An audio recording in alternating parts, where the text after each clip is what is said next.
Man, all of these reveals for both of these Stride decks actually do make a big impact in terms of how fast they're being revealed as well as their skills. Some people might not be very happy because it just cost them like an arm and leg just to get Esperadia, and some people are simply terrified of Dragstrider Luard.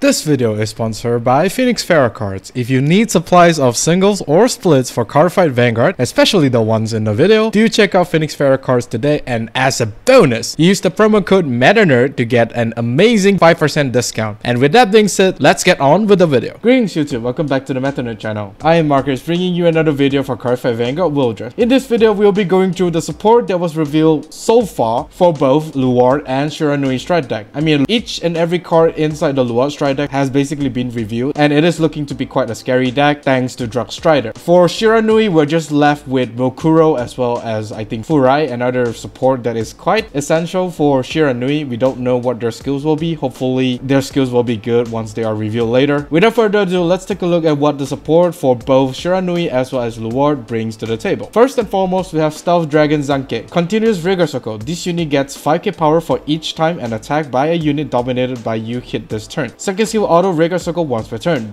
Generation Break 1. When your unit attack hits, Soul Charge 1. So a maximum of 10k power will be gained by this unit if, and of course, the units that is dominated by you attack hits thanks to both Magun Tembu skill as well as Shiranui Oboro skill. It's a maximum of 10k, which makes this either an 18k attacker or booster, which is quite nice. But of course, it depends on if the opponent wants to let the dominated unit attack hit. Other than just being a power-up unit, this card also provides a soul resources when something hits. It doesn't have to be the dominated unit attacking hit. Whenever something hits, be it the dominated unit Vanguard attack or Rigor attack, you are able to Soul Charge 1. However, of course, it is only once per turn. Not really that great, but this Soul Charge 1 might be sufficient in supplying the soul usage for the whole Shiranui deck, because most of your soul will be used by either Esperadia, if you of course want to run Esperadia in this deck, as well as a grade 2 Esperadia. Both of these two cards will be using the majority of the soul for this deck. So the Soul Charge 1 is essentially very nice. It is better than not having any soul charge support, but still not really that great in my opinion. Most of the value comes from the first skill, and what's more, the soul charge 1 is mandatory. The opponent might be able to take advantage of that. Just keep in mind. Next, we have Stealth Dragon Katarigitsune. Continuous hand. While you are paying for the cost of Stride, this unit may be discarded as a grade 3. Second skill, active hand. If you have a Demon Stealth Dragon Shiranui Oboro crest, cost discard, search your deck or drop for up to one grade 3 card with Demon Stealth Dragon Shiranui in its card name, reveal it and put it into your hand, and if you search the deck, shuffle the decks. This is basically like the card that each and every Stride deck set that we have so far has. This is basically like the cost for you to strike Magun Tembu, since he is being discarded as a grade 3. At this moment, we don't know whether or not Mokuro will be discarding Shiranui specifically, but this card actually acts like both a filter as well as getting your key pieces for the next turn for you to stride into Mokuro. And not only are you able to get Shiranui Oboro from the deck, you could recycle the Shiranui from the drop zone back to hand in order to stride into Mokuro the next turn, depending on how good Mokuro is. Overall, there's nothing really much to say about this card. He's okay as a cost to stride every single turn, including Mokuro. Of course, at this point, we still do not know whether or not Mokuro needs to discard the Shiranui in order to stride into it. Overall, not too bad, but this is pretty much the standard of a Stride deck set, so not really much to talk about or brings any better value than the other. I mean, Luard's version of this card is going to be really stupid because the whole deck revolves around a grade 1, and this kind of card is a grade 1. Next, we have Stealth Dragon Shiranui. Continuous Rigor Circle, Generation Break 2. If a dominated unit by you attack this turn, this unit gets 10k power. Second skill, auto. When this unit is discarded from hand while paying the cost for Stride, draw a card. This is basically like a typical attacker as well as Stride forwarder for every deck set. Every deck set has this kind of card. It's just whether or not how you unlock the 10k power. In this Shiranui's case, you basically just need to dominate a unit by using the Stride skill or the Vanguard skill in order to unlock the 10k power, which is honestly the easiest one out out of all of the Stride Deckset that we have so far. The 10k power boost is kind of locked behind the Generation Break 2s, meaning that it is quite late in terms of activation. But then again,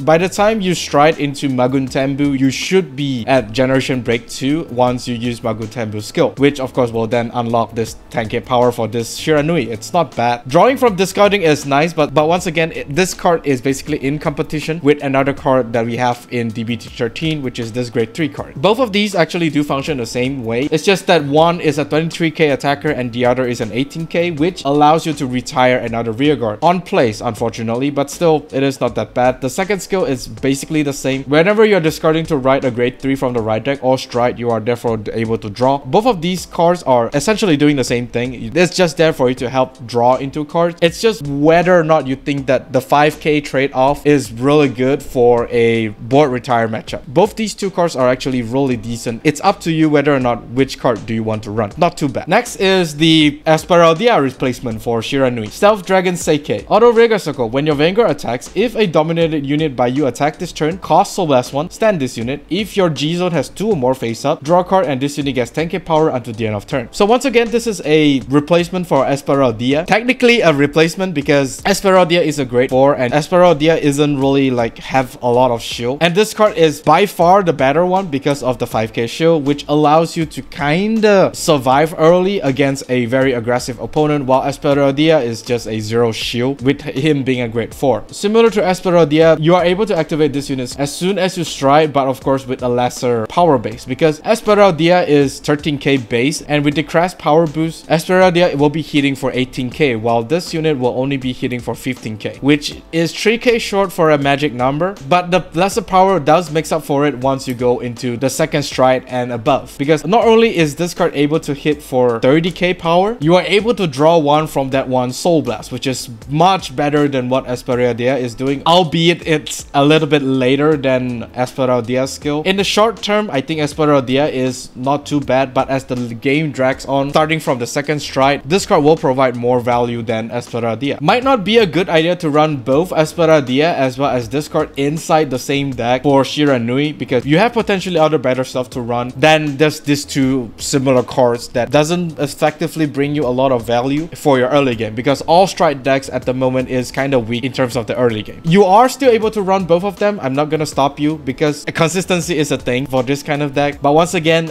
there might be better stuff out there for you to run, because at this moment you are technically attacking for 5 times already. I think that is much better than trying to squeeze in a 7 attacks inside Shiranui. You are able to attack for 7 times, but me personally, I don't think it's worth it to just sacrifice your pieces as well as survivability in order to get the 7 attacks, despite only running either Sekiei or Esmeralda. There's literally nothing different. It's just that Sekiei will provide you with a much better survival chance, I would say. I mean, it's just technically speaking, right? That's all for Shiranui. Hopefully the Makuro as well as Furai reveal later will be really good, and yeah, we're just gonna have to wait and see how broken they will be. Moving on to Luard. First off, we have Abyssal Owl. Active hand. If you have a draw card Luard Crest, cost discard this card, search your deck or drop for up to 1 grade 3 card with Luard in its card name, reveal it and put it into your hand, and if you search the deck, shuffle the deck. Second skill, auto drop ritual tree. At the end of your turn, if you have a Vanguard with Luard in its card name, cost bind 2 cards with the same name as this card from drop and countercharge 1. This card, I think, it received the most change out of all the ritual cards that we have as compared to the OG version. This card is kind of like a stride fodder, I would say. Well, not technically, not really a stride fodder. He's basically just discard himself to the drop zone to search out a grade 3 Luard. Nothing really much to talk about here, but the fact that he is able to discard himself to the drop does help fuel the ritual, because that do need a certain amount of grade 1s in the deck in order to even activate. So this card being a grade 1 and you are able to discard him to just get a Luard from the deck or drop is just really nice, and it just synergizes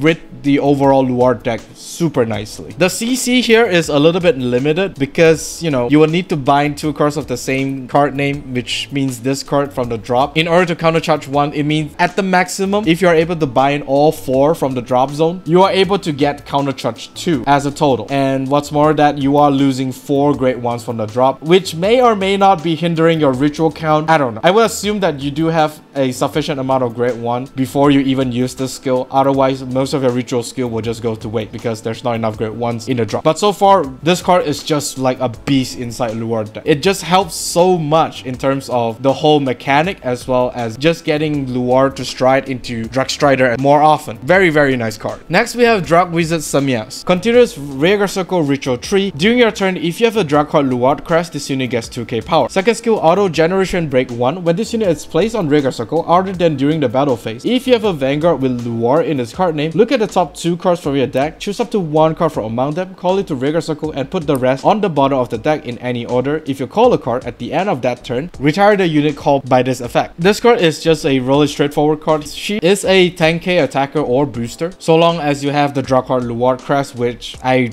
don't understand how you are able to miss this thanks to the right line. Of course you will need to be at ritual 3 for her to even get the 2k power. The second skill is only able to activate in the right phase, main phase, as well as the end phase, so most of the superior calling will be happen in the main phase. Of course, with Morfessa in the mix, you are able to superior call something in the battle phase, but in terms of this card here, you are only able to activate the skill in this 3 phase. This card allows you to call a card from the top 2 and stash the other card back to the bottom of the deck when, of course, you superior call her to the Rearguard Circle. Of course, that card that was superior called by this effect will be retired, which is kind of a bummer, but judging from the fact that this card does not really cost a counterblast or soul, I think it's a justifiable downside in terms of, you know, retiring the called card. But still, highly likely the call card will be retired away anyway, so it's not really that big of a deal in terms of Luard, and the retired card can just be returned to the bottom of the deck thanks to Luard's skill anyway. So yeah, not really that bad of a skill. It's just a very cheap way for you to flood the board, fulfill the requirement for Dragstrider Luard. Not a bad card, to be honest. Next, we have Dragwizard Morfessa. Continuous drop zone. This unit gets grade -1. Second skill, Auto Rearguard Circle Ritual Tree. When this unit attacks a Vanguard, if you have a drag card Luard crest, this unit gets 5k power until the end of the battle. If your G zone has 2 or more face-up cards, cost counterblast 1, search your deck for up to 1 unit card with the ritual ability and a different card name from this unit, call it to Rearguard Circle and shuffle the deck. So this card being treated as a grade 1 in the drop does help fuel the ritual. I mean, it is the main mechanic of Luard, so it's not really that surprising that Morfessa is getting the -1 grade. Even in the OG form, I think she is also a grade 1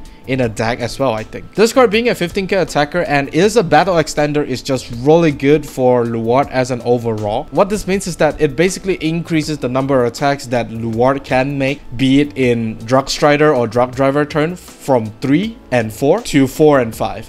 This card is just really insane, even for Dragdriver Luard. Since you no longer need to call a grade 1 rearguard from the Dragdriver skill, this Morfessa is able to be superior called by Dragdriver because she herself is a ritual unit. So really great synergy there. Simply disgusting. Last but not least is the main boss unit form, I would say, Dragstrider Luard. Of course, with all the necessary stride set as well as the restriction. The main skill of the Dragstrider Luard is Auto Vanguard Circle Generation Break 2. Ritual 7, when this unit attacks, if you have 5 or more units with ritual ability until the end of that battle, this unit gets 10k power and critical +1. Cost, retire 2 rearguards and discard a grade 3 card with Luard in its card name from hand. It gets drive +1 and your opponents cannot call grade 1 or greater cards from their hand to Guardian Circle. Yeah, so Ritual 7 means that you will need to have 7 grade 1s in the draw zone for you to even activate this unit's ability. Not to say that it's hard. Okay, it's hard.